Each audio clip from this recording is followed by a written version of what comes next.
Buenas tardes, mi nombre es Sandra Milena Gómez Aljuela, mi compañero Oscar Orlando Muriel Pedraza.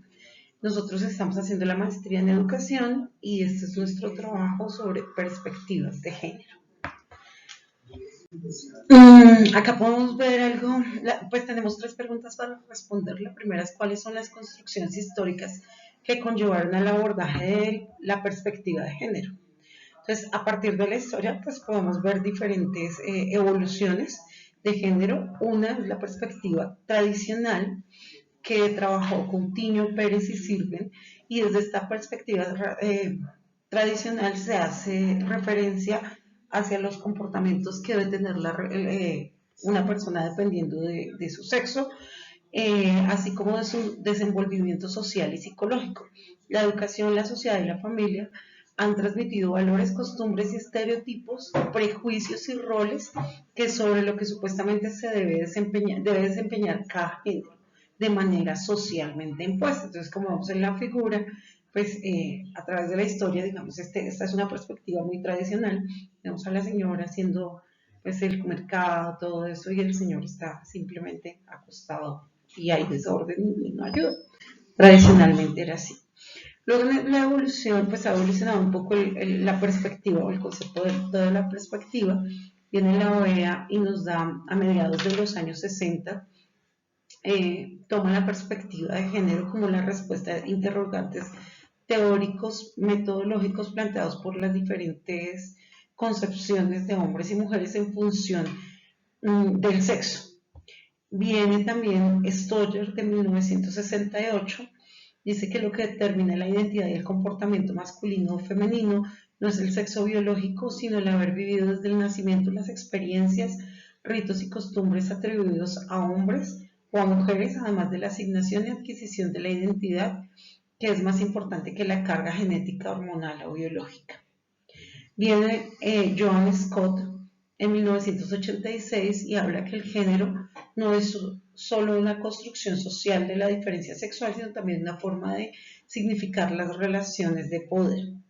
Y viene por último, pues, de Almeida en 2009, dice que la elaboración de los conceptos de equidad e inequidad permitió mirar las relaciones sociales opresivas no solo desde el papel de víctima, que en este caso sería la mujer, y el papel de opresor o victimario, que es el hombre, sino desde cada contexto cronológico, geográfico y cultural.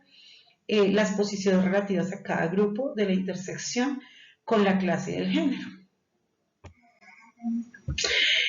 Algunas construcciones históricas de las perspectivas de género hacen referencia a las formas en que la sociedad ha conceptualizado y ha construido las nociones de género a lo largo del tiempo. Entonces, tenemos, pues, retomando nuevamente los roles tradicionales. En la figura, pues, podemos ver la señora, las mujeres cuidaban del hogar y de los hijos, y los hombres eran los proveedores. Luego vino el binario de género, donde solo se reconocía como géneros hombre y mujer. Luego viene la subordinación de la mujer. La mujer está subordinada por las oportunidades y la economía. Movimientos de liberación de las mujeres, feminismo y logro de los derechos que no se tenían. Viene por último, pues como lo más actual, que es el cambio de la construcción de género o de construcción del concepto anteriormente trabajado, que es el reconocimiento de otros géneros que dependen más de la construcción social. Bueno, y aquí entonces continuamos. Mi nombre es Oscar Morel, como mi compañera lo dijo. Esto no es un concepto, pues ha ido cambiando a través del tiempo. Es un enfoque que busca comprender y analizar las relaciones de poder, las desigualdades y las diferencias entre hombres, y mujeres en toda nuestra sociedad. Nuestra segunda pregunta, que vamos a tratar de responder aquí en este trabajo, es ¿cuál es la relación de la historia de las mujeres, los derechos humanos con la construcción de la perspectiva de género? Para esto tenemos tres momentos en los que se ha dividido toda esta relación de la historia de las mujeres. El primero, la primera es la primera hora del feminismo, que es la del viene siglo XIX y principios del siglo XX, en donde se logra el derecho al voto, participación en política y la participación en política. la segunda ola del feminismo es en la década de los 60 y los 70, que es cuando se seguía luchando por quebrantar las normas de género tradicionales, igualdad en la sociedad, en la economía y la sexualidad. Las mujeres pueden empezar a estudiar en las universidades. Y la tercera ola del feminismo es a finales del siglo XX, principios del siglo XXI, reconociendo los derechos de las diversas comunidades de género, por ejemplo, la comunidad LGTBQ+. Eh, Luego tenemos acá la mujer y los derechos humanos han evolucionado a lo largo del tiempo y se ha conseguido que el derecho al voto, la eliminación de la violencia de género, que todavía estamos trabajando en esa, está muy presente en estos días, reconocimiento en la diversidad, es algo en lo que se ha avanzado bastante. Tenemos la igualdad en el ámbito laboral, aunque ya se han intentado crear leyes y demás políticas públicas en cuanto a esto, todavía hay una brecha grande. Lo vemos un claro ejemplo de esto es en los deportes. Los hombres todavía ganan mucho más que las mujeres. En nuestra labor, pues ya hay más igualdad, pero todavía hay brechas grandes por cubrir, ya lo dije, en los deportes, y en varios aspectos que pues sí resaltan más los hombres, pero ya las mujeres han ido igualando a los hombres, entonces debería haber más equidad acá.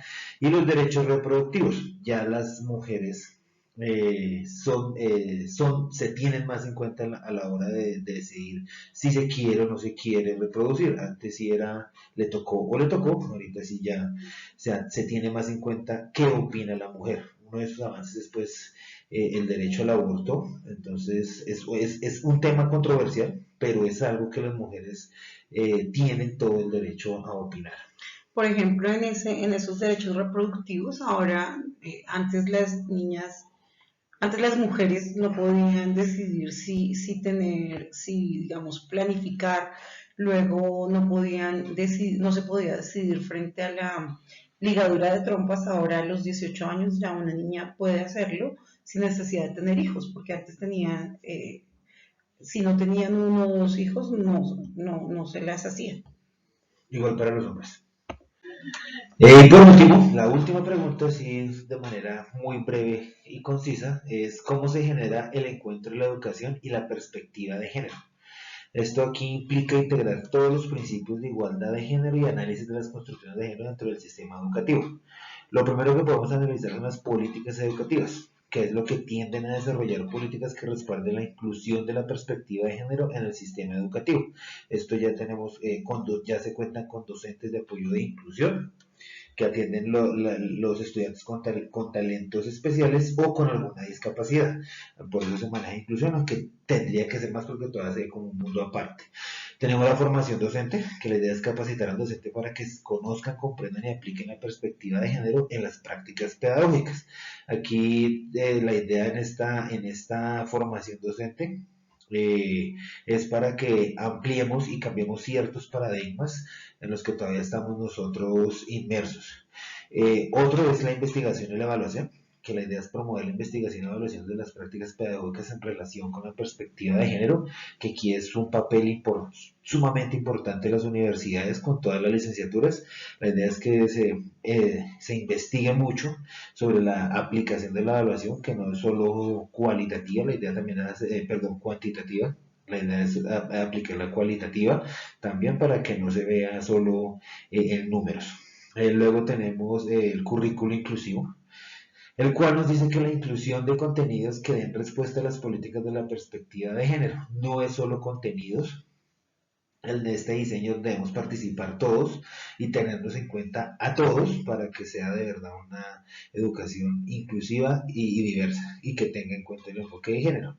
Luego tenemos los ambientes educativos seguros para promover el respeto y garantizar los derechos y la igualdad. Esto aquí toma mucha relevancia la ley 1620, que es la creación de la ley de convivencia y los derechos reproductivos de los niños, niñas, jóvenes y adolescentes, junto con todos los protocolos que se han venido aplicando, teniendo en cuenta el enfoque de género, el enfoque diferente y el enfoque gerencial y el enfoque de la justicia escolar restaurativa. Y ahí hay que tener muy en cuenta que pues en este momento estamos como en un momento muy duro frente al bullying, el matoneo y todo eso. Entonces, en esta parte del ambiente escolar educativo seguro es donde entran a funcionar ese tipo de leyes, ese tipo de normas, y donde las entidades educativas tenemos que formarnos para poder hacer bien el proceso, porque a veces solamente, o sea, la víctima termina sintiendo que no pasó nada con el victimario. Entonces es importante pues trabajar esto. Y por último tenemos la participación del liderazgo estudiantil, que es fomentar la participación de los estudiantes en la promoción de la igualdad de género.